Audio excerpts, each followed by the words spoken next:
and every octave in between, and welcome to the Scrubcast, Scrubhouse Video Podcast. I'm your host, Scrubcast. You can call me Audrey because we're friends, and with me as always. That was actually clever, by the way. I like that one. That was good. I am Skunk. I'm Skunk Rocker. That's my full title. Full name. Because I like music. Yeah, and speaking of music, today we get to talk about some wonderful, wonderful, wonderful musicals. I just realized I've got these gigantic fucking speakers behind me. Do you think I like music? I don't know. I mean, you got a Crown Royal box, but I know you don't drink Crown Royal. Oh, that's filled with computer parts. Don't worry about that box. I mean, that box does not exist. I also have a fucking like black and white 70s portable Panasonic television that I don't you should even hook know up a little tiny VCR to that. I have no idea if that thing works. I don't think you can, because I don't think it has an RF input. I don't think it has RF. Yeah, well, whatever. That doesn't matter. I have no idea if it works. I should plug it in one day, but I'm afraid of the magic smoke. All right. I did not set any kind of anything to watch our progress, so I'm doing that currently. So why don't you indulge our guests and speak to them about today's topic? Yeah. It's musicals. If you couldn't tell by all of our music talk, it's we're doing musicals this week. And what's fantastic about all of that, musicals being, is that we are we had 5 movies, of course, on the list like we always do, right? But the 2 movies that got picked, musicals, the 2 movies that got picked were probably the best 2 films on the list. I mean, let's be fair. Let's be completely fair. I really wanted to see Mother Goose Rock and Rhyme again, because I remember that movie from when I was a kid, and it's very fucking weird and surreal, and it's filmed by a bunch of music video guys. So I really wanted to see it again, because I mean, it's bizarre. Like, you see Jack and Jill, and they're dressed like fucking Akira bikers. It fucking rules. But anyway, instead, what we ended up watching was we watched Phantom of the Paradise and Shock Treatment. One of my favorite movies of all time. Oh, Shock Treatment rules. This was the first time I watched Shock Treatment and was not blind drunk. All the other times that I've ever watched Shock Treatment, I was so fucking hammered I don't remember the last third of the movie. I don't even barely remember the fucking second half of the film. Usually somewhere around bitching in the kitchen, I pass out. Oh wow! Or not pass out, blackout. And I remember parts of it up until the point I did not know how this movie ended until Friday. So, in this situation, don't we always do second place then first place? Second place then first place. So that means we start off by talking with Shock Treatment. Yeah, starting off with Shock Treatment. So first and foremost, Farley Flavors Fabulous Fast Foods feed and fortify families for a fabulous future. That is something that we need to stress highly in this situation. You do that because you do it so well. I can't do it. I tried. Like Farley Flavors Fabulous fuck. When they were doing the thing with the 5 Fs, all I could think was fuck this, fuck. First and foremost, fuck, fabulous, fuck, fast food, fuck. I hope you got, because I know that they do audience participation with this film. They do Shadowcast with this film too, and I really hope when they get to that scene and the audience shout back, I hope they're all like, "What does F stand for? Fuck!" So, whenever it comes to Shock Treatment, like, let's give a little background. Shock Treatment is not the sequel, not the prequel, but the equal, as Richard O'Brien puts it, to Rocky Horror Picture Show. It follows Brad and Janet supposedly after. We don't even know if it's after, but we're assuming they're a married couple. We know for a fact it's after because they're a married couple. They weren't married in the first film. Whenever it came out, there was this whole thing where people were like, Richard O'Brien is just trying to make another cult film. And because of that, it was a situation where it wasn't received very well. It's still shadowcast, it still has shoutback, but it's very rarely screened. It feels like a situation where only the most diehards like really even talk about Shock Treatment. I am one of the people. I think it is definitely an equal to Rocky Horror Picture Show. It's This great. movie, It's I love this movie. I This is honestly there are when it comes to the themes and the setting of Rocky Horror Picture Show, I believe that it's better in those aspects. But the acting and the performances and the songs in Shock Treatment are better. I would have loved if it was a mixture of the two. If we could have got some of the cast of Shock Treatment in Rocky Horror, I think Rocky Horror would have been a better movie. And Oh, vice versa, absolutely. If you could have gotten had Jessica Harper as Janet in Rocky Horror Picture Show, it would have been a better and movie. Cliff Just DeYoung. absolutely. Brian Barry Bostwick was great. Bostwick's so- great. Barry Bostwick's great. I do like Cliff DeYoung. I have a new appreciation for him because of this film. But I also believe that like if Shock Treatment had Tim Curry in it, which it was supposed to originally, it was supposed to have Tim Curry in it. Yeah. Tim Curry playing Farley Flavors would have been great. He would have, and here's the really weird part with that: he would have played Farley Flavors, and he would have played Brad Majors. But he didn't want to do it because he didn't think he could do an American accent. That being They still should have found a part for him in Shock Treatment, in my opinion. Like there are plenty of people that he could have played. He could have played Bert. Oh, what's his? Not well. Yeah, he could have played Bert, but I mean, Bert was perfectly cast. Let's be honest here. I was thinking of the guy who sells them coffee. Ricky. Kirk. That's it, because it's Kirk's Coffee. Yeah. Yeah. Like Not he should have Ricky. played Kirk. Yeah. Ricky. Oh, that's something I didn't know about this movie. Yeah, I love the fact that every time I watch this movie, I learn something new. Something I didn't know about Shock Treatment.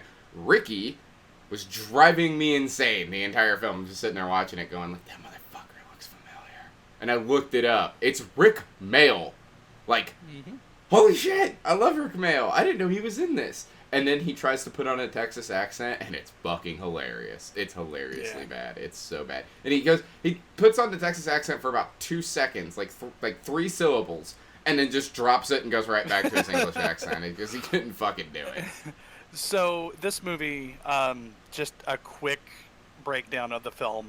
Brad and Janet go back to Denton. Denton is now a television studio. Richard O'Brien predicts both reality television and The Truman Show. And well, yeah, there's that, but also not just reality television. I was having a discussion about this earlier, and I can't remember what I was saying, and that's really sad. But reality TV, and he really played up that whole cult of personality thing. And vlogging. He absolutely predicted vlogging as well. It's this crazy, surreal kind of thing that could only come out of the mind of someone like Richard O'Brien, but I don't know, man. I can't sing enough praises about this movie. Like, there's wonderful little one-liners in this film. All of the songs are great. Yeah. You just, gosh. There are parts of this film that I just absolutely adore and love because, like you were saying, it's Brad and Janet, same characters, different actors. Fortunately or unfortunately, depending on how you feel about it. But they've been married, but their marriage is on the rocks, and they're living in Denton, and Denton has, like you said, become a kind of a television studio. Like, everybody stays in the studio at all times. Even though they show them, like, leaving and stuff, at one point, everybody's just sleeping in their audience chairs until they get woken up, and they're, hey, it's morning, wake up, everybody. And some people have, like, houses and stuff, right? So, like Brad and Janet's parents, they have a home because they win it on the Faith Factory, so they're given, like, a house. No, they win it on Marriage Maze. There's so many TV shows in this. One reoccurring one. Dentonvale. Put in the little sting there. The little fucking Dentonvale. Fucking, they did it so many times. That was one of the things that kept cracking me up. I thought they only, when I first saw this movie, I thought they only did it once. Because, like I said, I got hammered and I don't remember anything after that. But they no, they do it like multiple times. Like every time they cut back to Brad, it's just like, Dentonvale.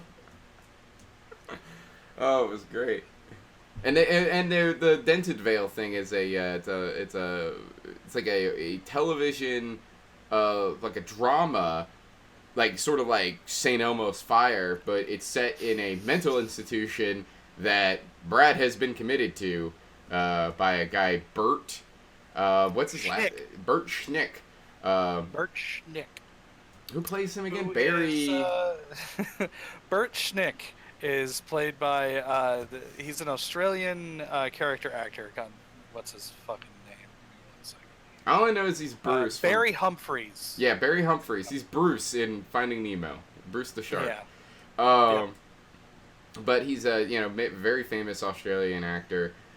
Did a lot of stuff in art. He's a name in Australia. We have a grass dragon as a buddy of ours that Which, watches movies with us. if you're somebody who listens to the podcast, he was on the last audio only version of the podcast. And he had mentioned, like, do you guys know who Barry Humphries is? Because he's like a big deal over there. He's like George Clooney, you know. Now he plays Bert, and Bert is this German guy, and he's very quirky and eccentric. And at one point, he actually says something about. He said something. They should have been taken to the Danubes at dawn. Yeah, they should have been taken to the Danubes at dawn. And the fucking guy is standing next to him, Ralph Halfshit, just kind of looks at him like, "Did you just say what I think you said?" And he's like, "What did you just say?" And he goes, "Oh, no, just thinking about the old memories." We should probably bring up here that Ralph is the only person who reprises his same role. Technically. Yeah, okay. So there's fan theories that lead to other things, but that technically Ralph is the only person that reprises his role. He's the only named character that reprises his role. There's 3 characters in the film that the fan theory is they're the same characters that were in the first movie, being played by the same actors, but their names have been changed for whatever reason. So you have Richard O'Brien's character, Patricia Quinn's character, and Little Nell's character. No, Charles Gray. Well, Charles Gray as well, but Little Nell being Columbia is also part of the fan theory. Columbia dies, so it can't be Columbia. But it doesn't always work like that whenever you're dealing with time travel. Kind of, sort of, not really, but I'll give it to you that way. Yeah. But the other 2 are more overt than Little Nell's character. Cosmo and Nation McKinley are they're constantly giving each other the fuck me eyes, and even have a romantic moment at one point. However, they're introduced it was as more of an erotic moment. introduced as brother and sister, just like Riff Raff and Magenta. There's also, at one point, they're doing a scene, and in the background is just American Gothic. Like, let's hammer this home just a little harder that it's supposed to be the same 2 characters. And it even is stated by Charles Gray's character, even points out, they are character actors who have done this all over the world, and on the screen it specifically is, like, mentions that, yes, they've been in the United States before this. They don't know their real names. Yeah, they don't know their real names. Unknown. Yeah, the real names are unknown. And their place of origin is also unknown. Yeah, and it specifically states they've been in America before. This is the 2nd time they've been in America. And the first time that they've been in America, it just lists they were in America. It doesn't list who they were. So, like, They do. Richard O'Brien does not make any mistakes in this film. Everything is done on purpose. There's no accidents. It's very much done on purpose. For example, the car at the end of the movie. The car at the end of the movie, my dad wanted me to point this out, by the way, is either a 61, 62, or 63 Ford Thunderbird. A Thunderbird in a movie called Shock Treatment. That was done on purpose. That was done on purpose. You have the whole Ralph and Betty Hapshat got a divorce. They got a divorce. It's film. Foreshadowing to everything that's happening, because they were the ones at the beginning of Rocky Horror. Yes, we are. They're such a happy couple. We should get married. And then in Shock Treatment, it's they're no longer a happy couple. Maybe our marriage is falling apart. It's yeah. But all the songs are Shock Treatment itself, the actual song Shock Treatment, catchy as fuck. And it's been stuck in my head for like a week now. It won't go away. I've been singing it to myself all day. So I'm gonna take a look here because Hmm? the only reason we didn't get Barry Bostwick was because he had prior commitments. Yeah, I'm So wondering what I that want prior to commitment see is. because Shock Treatment 1981, so we can comfortably say they were filming in 1980. So that means we'll take a look at his 1980-1981 release and see if it was worth it for Barry Bostwick to not show up in Shock Treatment. Well, he was doing TV series at the point in time. Once Upon a Time, A Family, The Silent Lovers, Scruples, Foul Play, and Red Flag: The Ultimate Game. I never heard of any of those. Me either. I know something about that actually. I'm gonna look it up real quick. It's filming. No, it's not here. It's on must not be on Wikipedia. It's got to be on IMDb. This is fantastic audio for anybody who's watching or listening. Remind me later to update the app because I don't really give a shit. Where is it? I'm trying to find trivia. There it is, trivia. Yes, 1980 was when they filmed. 79 to 80, because there was a Screen Actors Guild strike. That's why they couldn't. They originally wanted to film it in the actual town of Denton in Texas, the actual home of happiness. They wanted to film it there, but they couldn't. That's why we get the whole Truman Show-esque. They filmed it in the studio because they literally could not film in America. They had to film it in the UK because of the SAG strike, and on top of that, nowhere in the UK looks like Texas. Yeah, nowhere.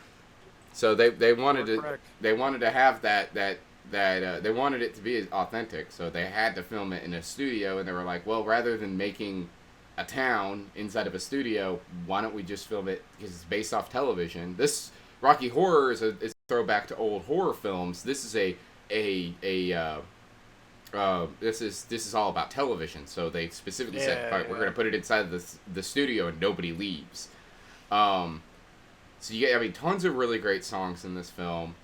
But I think the shining, proud moment of this movie is "Bitch It in the Kitchen." The weirdest fucking song in the film, by far. Yeah. It's all the other songs, and there's some songs that you listen to, you can tell were from the original script, which was Rocky Shows His Heels. He in the middle of doing that, when he found out he wasn't going to be able to get the director on board, because he wanted the same director, that guy was like, I don't want to do Rocky Horror again. So he created Shock Treatment instead. He used some of the same songs, just changed some of the lyrics, because he had already started writing them. This was one that was obviously written for Shock Treatment. Yeah. Specifically. And it's bizarre, because it starts off with Brad. They're cutting to a commercial break, and Brad looks at the monitor in front of him, and they're advertising different prizes that you can win on Marriage Maids. And it starts off with a blender, and he's just like, "Dear blender," and it's, what the fuck is he singing to a blender? And then it's like, "Dear trash can." It's like, this is getting weird. And that's they both are doing the one half of the couple sings one half of the song, the other half of the couple sings the other half of the song, then they duet at the end, just like in the original film with Damn It, Janet. Mm-hmm. And except instead of singing praises to themselves, they're asking these appliances what they should do with their lives, and it's fucking bizarre. I just love that, "Dear blender," and then you hear the guy in the background just being all like, he won't blend into the background with the Blendtec 9000. Yep. He's just going off the whole entire time the song's going on.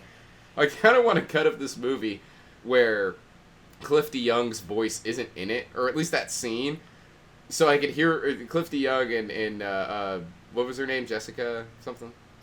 Hold on, I Well, have the this is a IMDb name right that here. you should know because it's Jessica Harper. Jessica Harper. And this isn't the only film we're talking about with her in it. So it feels kind of wrong for you to not. I don't really know her that well like you do. No. Jessica Harper, and she really should have like had that. They really should have done that scene with their voices just cut out so we can hear what the guy's saying in the background. I want that version. Even the album version has the guy's voice on there being all like, the micro digital awaker. Yeah. Micro digital awaker. So, I have to state that both Janet Harper and Clifty Young sing way better than Susan Sarandon and Barry Bostwick. Barry Bostwick is an okay singer. Susan Sarandon can't sing in my mind. I'm somebody who's watched a lot of Rocky Horror. She's by far the worst voice in that, and I mean, I don't think that's a controversial opinion. And okay. She sings better than I do. Whenever Susan Sarandon turned down Shock Treatment because they weren't going to pay her enough, they immediately went for somebody who could sing their ass off, and they went for Jessica Harper, and they nailed it. She is absolutely wonderful. Every song she's in this in this movie, it's just perfect. She's the glue that holds everything together. Not only can she act, she can sing her ass off. It's just chef's kiss. It's to fucking Jessica Harper. In not only this movie, but we'll get into that later. So, yeah, Scrubhaus film, absolutely. Absolutely. I mean, this is if you made Max Headroom into a musical, it would be Shock Treatment. That's weird. I don't want to see a Max Headroom musical though. It's the whole concept behind it being that television is the most. I get what you're going at. I know. But let me finish my statement. Don't interrupt me. It's the whole entire thing with television is the most important thing. It's more important than family. It's more important than your health. Like at one point, they make her. I thought it was really funny. Cosmo's making a Cosmopolitan, and then they just dump like a fucking handful of pills in it. Like they pill this poor woman out. She's at one point she's catatonic because she's fucking stoned. I mean, and yeah, there was that other scene with the two kids. They hand her a couple of little black pills, and they're like, here you go, these will make you feel better. And then they leave, and Patricia Quinn picks him up. Nation picks him up, looks at him, and goes, "Fucking amateurs." and throws him over his shoulder, and pours reaches into her pocket and pulls some good shit out and sits it on the table. She has like a bottle. She pours the bottle in her mouth, and it closes her mouth. Like she's just this scene's funny as fuck. Yeah, I absolutely agree. This is not only is this a Scrubhouse film. In my mind, this is one of the most Scrubhouse films that can be scrubbed. I'm sorry, as being one of my favorite films of all time, mind you. I feel like this film has a lot of things going for it that really hallmark what Scrubhouse is. It has the oddness going for it. It has the very cult status. There are people that have no idea that this movie exists. There are people that don't know Richard O'Brien made a second film. Right? They just don't know it exists. It's a continuation of something that didn't exactly need a continuation, that ends up being an equal, but something completely separate. And it also has a Scrubhouse trademark of it being a sequel where the main actors and actresses are recast with someone else. It's got it, man. It's got it.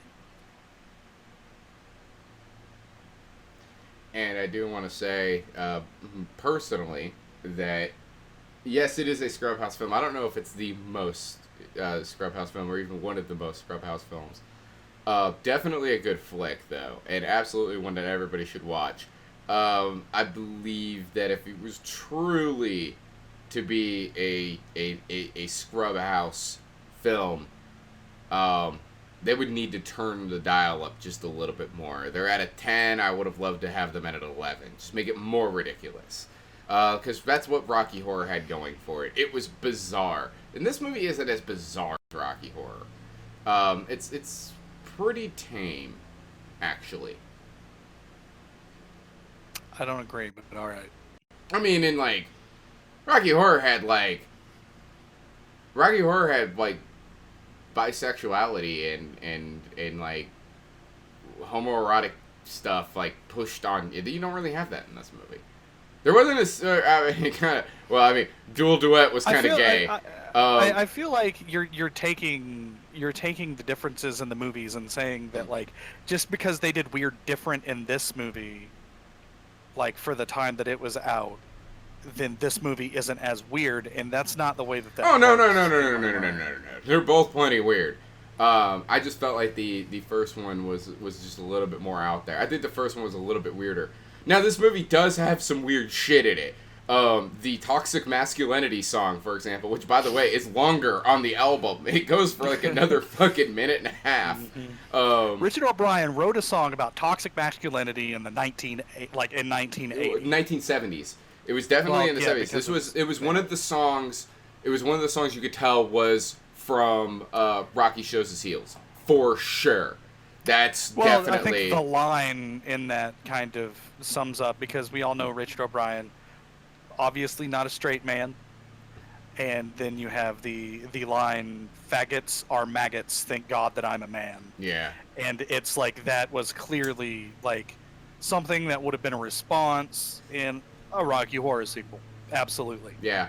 But no, this movie is A+ for me. I absolutely love it. I think this is definitely one of our candidates for movie of the year. It'll probably end up being on the list. I mean, it's a fantastic film. I love it. I think the big thing with this movie, more than anything else, is just that I feel like there was a joke that was made, or it wasn't a joke, it was a full storyline that was made in of the comic Something Positive, where they were going to do a stage version of Shock Treatment, because it had never been done before. And in the little webcomic Something Positive, they talk about how they're going to do it, but it ends up being a doomed production because they didn't have the rights, and the dude got his ass sued off and all this other shit. They did this. A few years later, somebody actually got Richard O'Brien to agree to a stage production of Shock Treatment. And it only ran for a short, limited amount of time in a small art house theater in London. And because that was Richard O'Brien's request. You have to do it like the original Rocky Horror. You cannot put this on Broadway or anything like that. It has to be at a small art house theater that no one gives a shit about. And sure enough, he did it. And I'm very disappointed. Because I want that. I want to be able to see that. I can go see a stage production of Rocky Horror pretty much whenever I want. They do them in Knoxville all the time. I used to know one of the guys who was like one of the main Rocky Horror troupe guys up there. And admittedly, the guy's a gigantic penis. And I don't like him. He cheated on his wife and did a whole bunch of other horrible things. He's a son of a bitch. That has nothing to do with our podcast. I'm just saying I don't like the guy, but he, knowing that he's played Eddie, he's played the criminologist, he's played Dr. Scott, like, the dude is, like, super into it. And he was telling me, like, no, like, they do almost weekly stage productions of Rocky Horror in Knoxville. Why don't we have that for Shock Treatment? I would much rather go see Shock. Another thing, too, that I'm very disappointed about. We have the Rocky Horror Punk Rock show. Can we get Shock Treatment version of that? I want the Shock Treatment soundtrack done by, like, Me First Gimme Gimmes. New Wave, damn it. The Shock Treatment New Wave show. I mean, yeah. Or Synthwave. Fuck. Get all of the songs to be redone by Carpenter Brute and Gunship. Dance with the Dead. Dance with the Dead. Ghost and Perturbator. Yeah, sure, why not? Well, Ghost and Perturbator, probably not, because they mostly do instrumentals. Well, on Ghost's last album they didn't do instrumentals. Perturbator does. All instrumentals. Well, Perturbator, that's not true. There's Perturbator songs where he's got people to sing. Same with Ghost. But yeah. Ghost will have several singers on their albums, usually women. Yeah. But no, I kind of want that now. You've inspired me. You've fucking inspired me. I think I'm gonna I'm in a synthwave Discord channel. It was one that was being run by The Midnight, if I remember correctly. Or I think he runs it now. I don't 100% on all of this, but I'm going to jump in there and I might ask them about that. Speaking of jumping in things, it's time to jump to a word from our sponsors.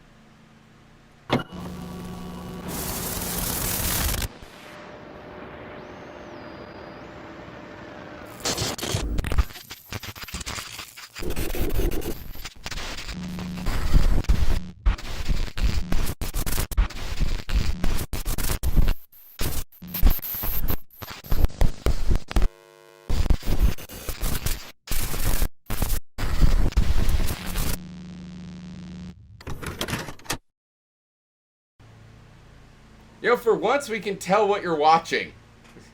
Can you? It's Rocky Horror. That's sort of Damocles right there. I can see Riff Raff's hump. So, I'm actually, this is a shout out. I'm going to use this VHS Rejects and low budget bootleg video. This is actually the first U.S. television premiere of Rocky Horror Picture Show. They're actually it's not even shadow casting. There was like a full stage play going on in front of it. So I guess that's shadow casting. Shadow casting, There's shadow casting. There's shoutbacks. This was an absolutely wonderful television experience, and I am so glad to have this. Ivan, you're the shit. VHS Rejects is the shit. This is wonderful little packaging, and yeah, shout out to them. I don't really do that too often. So hey, what's your favorite audience participation line from Rocky Horror? I know what mine is. I'm wondering what yours is. That's too heavy of a question to just throw on me like that. Go ahead and give me yours. Oh, mine is hey Brad, show us how a butterfly masturbates. Oh, okay, all right. I'll have to think about it. Well, think about it while we talk about our next film, which is Phantom of the Paradise. Yeah, another film. starring Jessica Harper. Real quick, I do want to point out. Do it on purpose. I want to point out real quick that somebody was supposed to come join us for this because it's his favorite movie. Crowley, you fuck. He's a penis. Looking up some Jessica Harper roles here. Give me 1 second. Because this was not on purpose. It just so happened. It just happened. We didn't know she was in both films. Yeah, like my favorite musicals have Jessica Harper in them. I'm trying to see. I knew she was in Suspiria. She was in Suspiria. She's in both Suspirias, actually. She's in the remake as well. Neat. I haven't seen it yet. She did some Tales from the Dark Side and some some Tales from the Crypt, actually. Hell yeah. So, other than that, it doesn't look like she was in very many more musicals. But yeah. I will say this about these films. I'd at least seen Shock Treatment before. Again, I was hammered. I barely remember any of it. I usually see Shock Treatment when I'm at Sci-Fi Con, so I'm usually like, by the time we actually start watching Shock Treatment, I'm hammered. So, and then I keep drinking, and then I pass out, and then I wake up in strange people's bedrooms, or hotel rooms, as it were. But excuse me. Then this movie I had never seen. I had never seen it, and I wasn't expecting much, honestly. I thought it had a real sense of it seemed like the kind of thing that Wendy Carlos would be into. Like, she would totally dig this film because there was a lot of synthesizers, and I was I thought that was pretty chill. And there were other parts of the movie that looked interesting, but at the same exact time it seemed like it wasn't going to be it seemed like it was going to be one of those cheesy 70s movies that aren't very good, and I was fucking shocked how good this movie was. Unbelievably good film. It's about a man who is he's a songwriter. He's trying to he's trying to perform at this place called The Paradise. It's run by this asshole named Swan, and he's trying to perform there. Swan likes his music, but he doesn't like him. He wants to turn his music into bubblegum pop. And he doesn't want that. He doesn't want his music to be cheesed out. It's a very Elton John sort of character. And instead, Swan decides, fuck it, I'm just going to steal his music, and then I'm going to have him arrested. I'm going to have him arrested for drug possession, because this guy's so powerful, he owns the cops. He can do whatever the hell he wants. So he gets dude arrested. Guy goes to prison, finds out his music's been stolen, freaks out, breaks out of prison, and goes to destroy the plant where they're pressing the records. Yeah, and crushes his head. Gets his head crushed. Which like something that I discovered whenever I was looking up trivia about this specifically, the scene where that was happening with the record press, that was actually a toy injection molding press, and they put a bunch of chokes in it to try to make sure that it couldn't close all the way, and the choke broke, and it almost actually crushed his face. The scream is real because he was so scared. He's pulling his head out of this thing right before he dies, and like that actually happened. William Finley almost died filming Phantom of the Paradise. And so he gets his face all fucked up, just like the Phantom of the Opera, and dons a mask that he finds. This thing, it's a motorcycle helmet with like a beak on it. Literally, it's Griffith's helmet from Berserk. Like, Griffith's helmet is, I guess, modeled after this. I don't know the story behind it, but Griffith's helmet looks a lot suspiciously like the Phantom of the Paradise helmet. And what's great about that is that because it is a phantom helmet, right? It's designed with little goggles in it, but because it's like a motorcycle helmet, but the one side has glass in it, the other side doesn't, so it always shows off his eye. And it's like a bird beak, right? Like so the whole idea is, and he has the cape, which is like wings, so he has this whole bird motif, which was actually William Finley's idea for the character, because he's like, there's all this bird stuff going around, let's bird motif my character, and then it led to the... Jeez. Sorry, I seen Elvira through like my webcam. That is she like presenting the movie or something? I think it's a commercial. Elvira it's a commercial for Coors Light.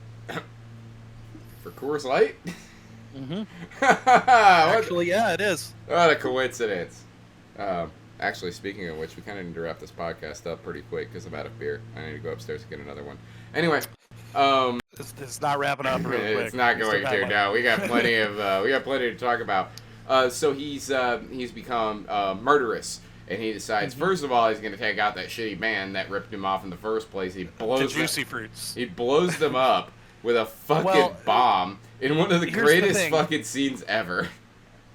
Those are the same three people that are in the Juicy Fruits, the Beach Bums, and the Undead. Yeah. And it's known that the Beach Bums and the Juicy Fruits are the same band, right? Yeah. So they die, and then later they come back as the Undeads.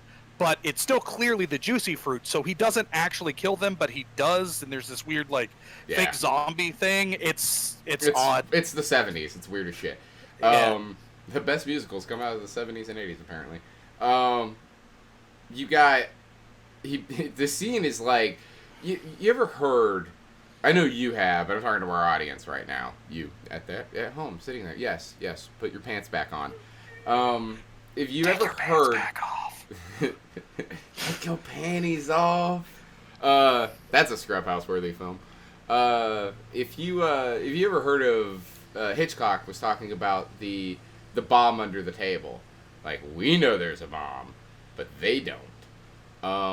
It's like that. The way it's done is a cool split screen, sort of like what we're doing right now. Where it's a one shot. It's done a one shot split screen where the characters are all interacting with each other, but when you start your shit again. It did it. It fucking... God damn it. I hate this fucking camera. It's alright. We're having technical difficulties. I fixed it. So anyway, anytime that happens, I can just unplug the camera, plug it back in. But it's probably going to do this the rest of the fucking podcast. Anyway, the point is, he puts the bomb in the car, and one of the guys gets a really bad feeling about it, and he starts arguing with the stage director. He's like, I'm wrong. I don't feel good. I don't want to be here. And so the guy forces him. He's like, no, take these drugs. Get out there on fucking stage. Like, we're in the middle of production. And he was like, I hear ticking. Yeah, he's like, it's in your head. So he gets into the car, and they go riding off the sunset, and the fucking car explodes. And it's like, holy shit, that was funny as hell. Very weird scene. Very great. That whole scene is an homage to the opening to Orson Welles' Touch of Evil, actually. Neat. I didn't know that. Yeah. That's when we get introduced to right after that is when we get introduced to the best character in the film, by far.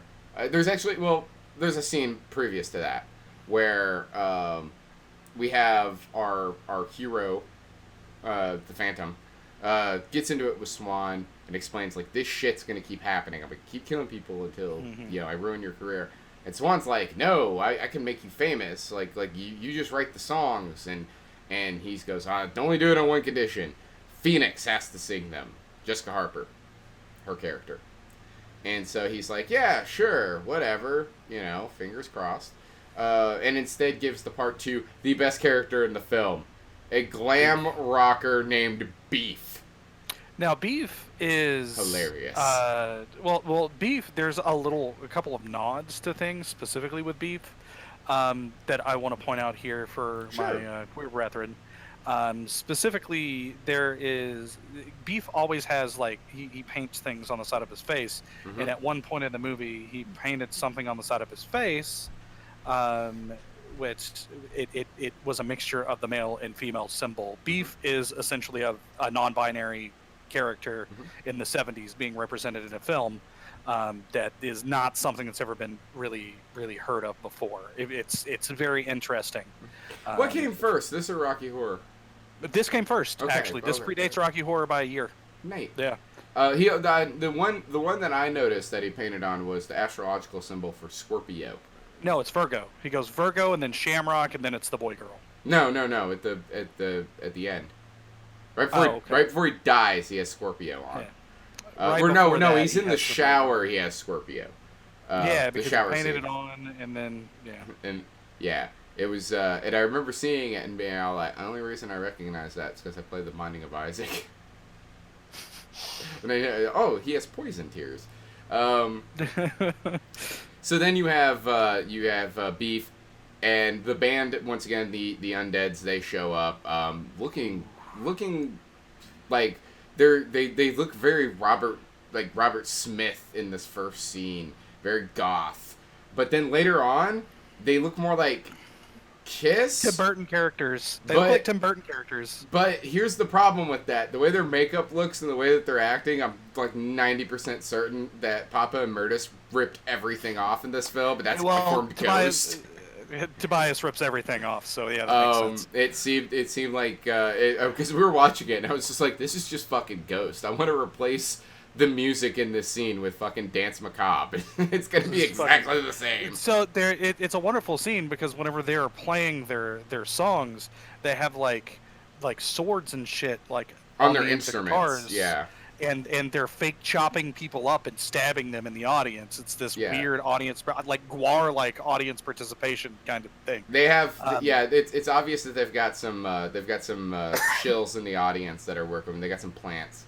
So they got a couple of fake shimps out there, and they're ripping off body parts, and it's done with no blood or anything. It's obvious that it's part of the act, but it's still it's still a pretty cool effect. Like to see it, like if I'd seen a stage show where they had done something like that, I would have thought it was fucking neat. And then they don't hide the fact it's a stage show. Like there's wires and shit. It leads to the best death in this entire, because this is kind of a comedy horror film. It leads to the best death in this whole fucking film, which is if Beef has been warned by the Phantom, don't you dare perform tonight. And in Beef's defense in this movie, he tries Beef to get away. tried to leave. I can't remember the name of the character. Philbin or something? Philbin. Yeah, Philbin was pretty much like, if he's you the leave, stage director. You're dead. Yeah. Pretty much. So he forces Beef to go back on and continue with the show, because the Phantom had, as we said, there was a shower scene where he hears Beef singing in the shower his song, and the Phantom comes in and stabs the shower curtain with a knife and rips it down and just sticks his head in and then he repeats exactly that. Only Phoenix gets to sing my music. And then Beef was like, I'm fucking out of here. I'm gone.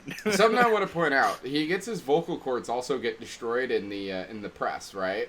So he can't talk anymore. But Swan helps him out with that and hooks up a fucking vocoder to him. So if he plugs directly into the machine, he can sing normally. However, if he's speaking through the vocoder, it sounds like this, like all the time. So when you have this scene, when you have the scene, it's just he goes in there and he's just like, only Phoenix can sing my music. It's fucking hilarious.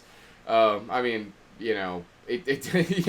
sounds like the guy from fucking South Park. He's coming right for us. It's coming right for us. Yeah.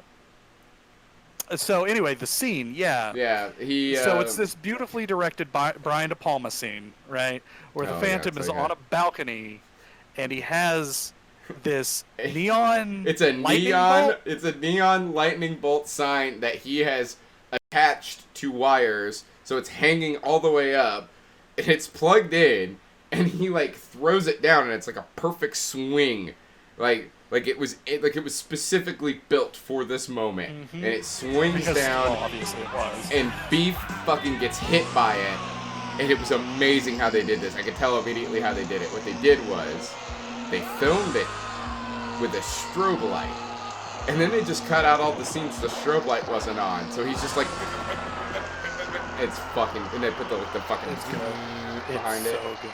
So fucking wonderful. One of the best fucking things ever. It's so cool. I cannot tell you how great this fucking moment is in this film. It was the moment, like, we were all watching it, everybody fucking basically cheered. Like, we were just like, yeah, that was awesome, you know? Rest of the film is downhill from there. I think that we should point out the fact that what he's doing, the songs he's writing and stuff are basically for a musical stage production of Faust. Yeah, that's the whole idea. He then finds out, no, literally, Faustian bargains have been made. You know, this dude, Swan, sold his soul to the devil in order to be young forever. Which, it was probably obvious to Swan that the song was about Faust. And that is immediately why Swan was just like, that's the song to open my paradise. Yeah. It's just like, this thing hits really close to home. That's what I need. So then, after Beef dies, in a panic, Philbin and Swan are like, Phoenix, get out there, you know, before he kills us all. And she sings the song, and the crowd calms down, and they get into it. She's got the siren voice, so everybody's into it. So now they're gonna make her into a star, but Swan thinks it would be better. No, let's just kill her. If we kill her, she'll be even more famous in death. Mm-hmm. And so they do this elaborate stage production wedding thing while she's all doped up on drugs. 2 movies where poor Jessica is just having to act like she's stoned all the time. Yeah, there was the scene where like she's laying in bed and they were just like, we're getting married, and she was like, already? And he was like, yes, it makes sense, sign the paperwork. And she's just like, okay. Like, yeah. Till death do us part. Oh, that's a long time. And he's like, stop wasting the blood. You have to sign everything in blood. He's like, stop wasting it. The scene where he makes the Phantom sign the contract, I absolutely love, because like he pricks the Phantom's finger, and then the Phantom signs it with a quill, and then he pricks his own finger, and then rubs it on a rubber stamp, and then stamps his blood. It's such a great moment. So and we got to point out, Swan is portrayed by Little Enos from fucking Smokey and the Bandit. It's the same actor. Yeah, the actor has a name. You've been calling him Little Enos for 3 days now. It's Paul Williams, but it's in my mind, it's Little Enos. So he's then we get the big climax of the film is a fucking it's trauma levels of what the fuck did I just see. And, Swan's face fucking melts off. He's got to wear a mask because his face is getting fucking cooked off because they destroyed the contract earlier with fire. And this is all in front of a crowd of people. This crowd has been desensitized to the point that they've seen a man get killed and they thought it was a part of a stage show. They saw some people get chopped up and it was a part of a stage show. So at this point in time, they're running with it. They think it's a part of it. Yeah, they think it's part of the show. At one point, one guy seems to figure out, he's like, I'm covered in blood. Does anybody else see that? Nobody else gives a shit. Fuck it. Let's just fucking party. Yep. He's just like, nobody fucking cares. Like, he's at one point just like, oh my god, he's horrified. And he's like, nobody gives a fuck. Oh, it must be part of the show. Let's just fucking, hey, let's hang out. Starts clapping and dancing around, takes his shirt off. That was fucking weird. So yeah, Scrubhouse movie. Oh yeah, well, if it's good enough for Nicolas Cage, it's good enough for us. I mean, it's a slasher flick. It's gotta be. This is Nicolas Cage's favorite Brian De Palma film, And my favorite Brian De Palma film stars Nicolas Cage. So, yes, sure. That's a weird thing, but yeah. Yeah, it's definitely. I mean, any movie where somebody wears a mask and goes around killing people in strange and inventive ways, like hitting them with a fucking neon sign, Final Destination style, is right up my fucking alley. I'm definitely into this. Yep, absolutely. I give this film I give it an A. Yeah, I give it an A minus. I think that the songs could be more memorable. That's the problem with this movie for me. Is like it's a great movie and it's a great musical, but the songs aren't catchy because they're good songs, but they're like very wordy songs because it's about Faust. So they're not nearly as catchy as they could be. Yeah, the most catchy song in it was done by the Undeads, in my opinion. The thing with musicals is that musicals have to have catchy songs that people can remember. Yeah. If you remember any musicals you've ever seen, things like Grease, Rocky Horror, Shock Treatment, Hairspray, Cry Baby, etc., Repo the Genetic Opera, those kind of Little Shop of Horrors, you remember the songs. There's, there's days that if I can't get a song out of my head, it's probably from a musical. There've been days I'll just be singing the Dentist song, or Zydrate Anatomy, or science fiction double feature, and just can't get those songs out of my head. Right now it's Shock Treatment. I can't get Shock Treatment, the song, out of my head. It just will not go away.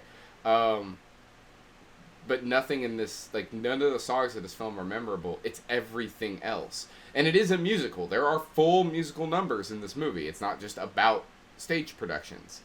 There are straight up musical moments in this film where characters are, but I think the big difference is that, or one of the big differences is that the characters are always singing in performances. Then it's not like in like Rocky Horror or anything else where they're just singing just because the character needs to sing at this moment. Because the character sings, yeah. And it makes because it they different. need the exponential dialogue that is in the song. Yeah, I gotcha. I think if this movie it's a had song more, about a musical. Yeah, if this movie had more of that would be, it would be better. But as far as it being a horror comedy, with slashery elements to it, it's fantastic. Especially when our hero, the Phantom hero in quotes, fucking goes nuts. It's in the prison. It's fucking great. And it does have comedic moments. It is a little cheesy, but it's cheesy in that good 70s way. I thought it was going to be cheesy in the bad 70s way, like Three's Company. Come on, knock on our door. No singing, it distracts the driver. So next week we have a special event coming up next week. Next week is our 3rd year of doing Scrubhaus stuff together. Huh? 3. I held up the number 3. I said 1, 2, 3. Oh, year. I thought you were saying 23. I was like, what? Michael Jordan? What does he have to do with any of this? Nickelodeon. Nickelodeon. Nick. Anyway, so no, what was I saying? We're doing the 3rd annual Scrubiversary, and what this is a unlike all of our other themes, this is a competition. So if you're watching this is the moment to join us. Like the Deadites, join us. Or Cultaholic Wrestling.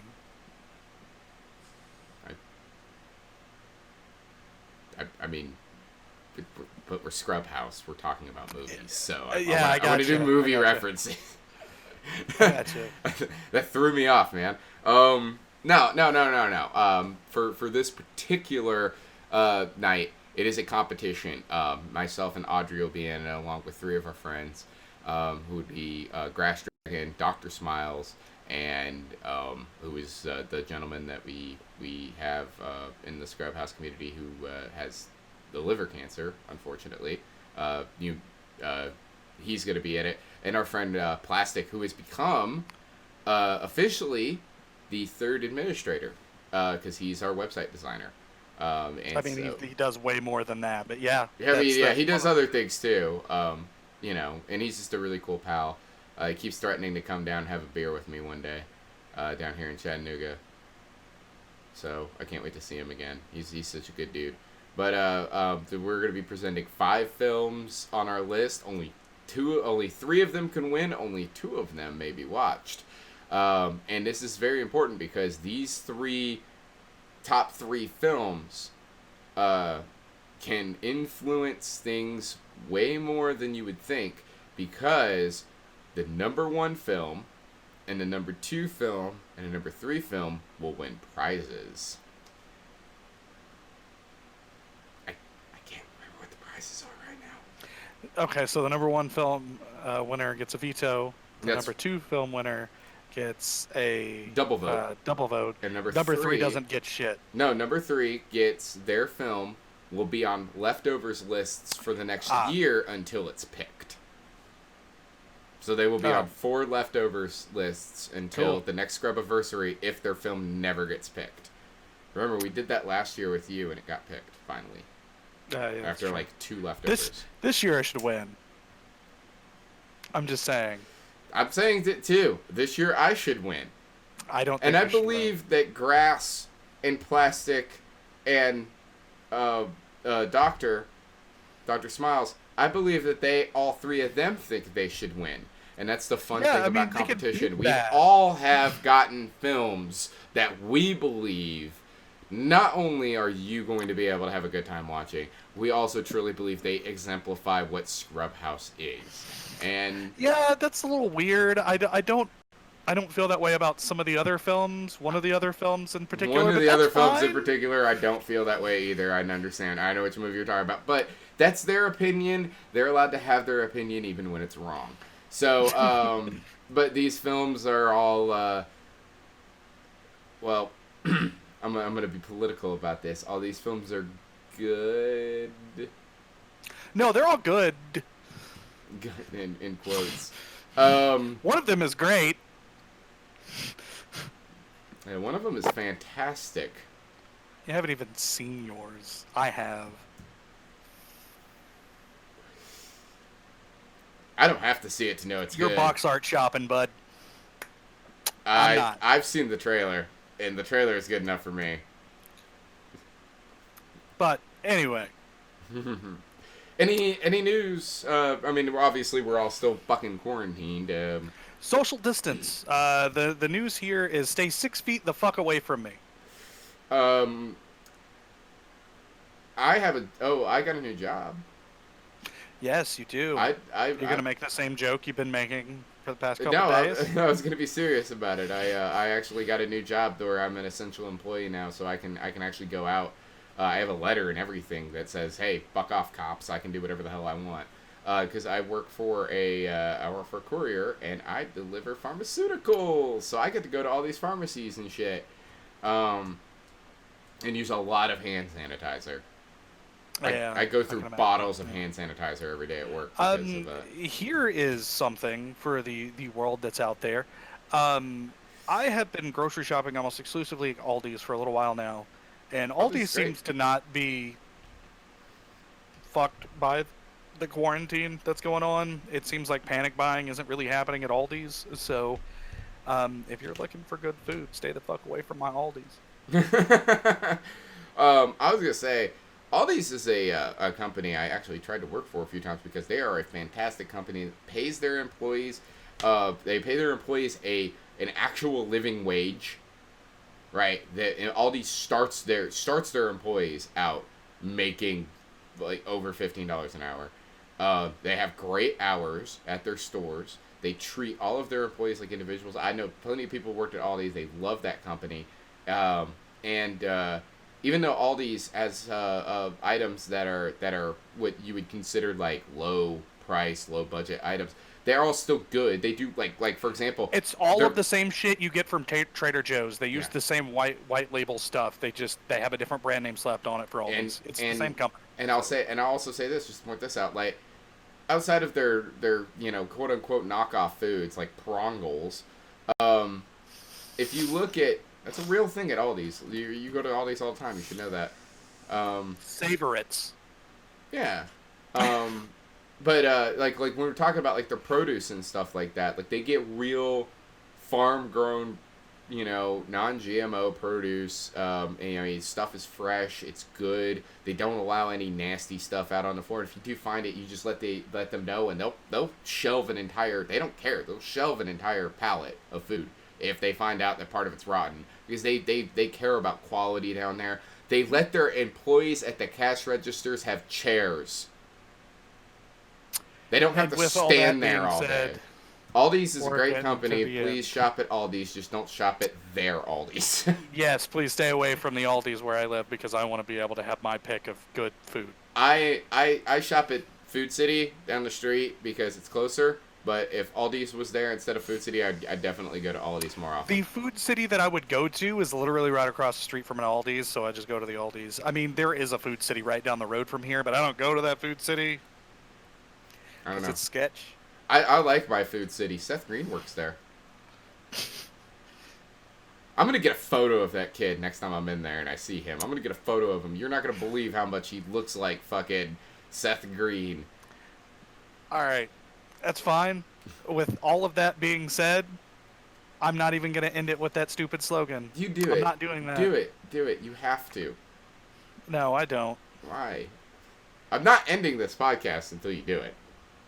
Until I do what? End the podcast. Say the line. Say the line! pull the lever. Pull the lever. Pull the lever, Gronk. Wrong lever! Scrubhaus says if you like us, you'll like this. Check it the fuck out. Yay! I'm not Bart Simpson. No.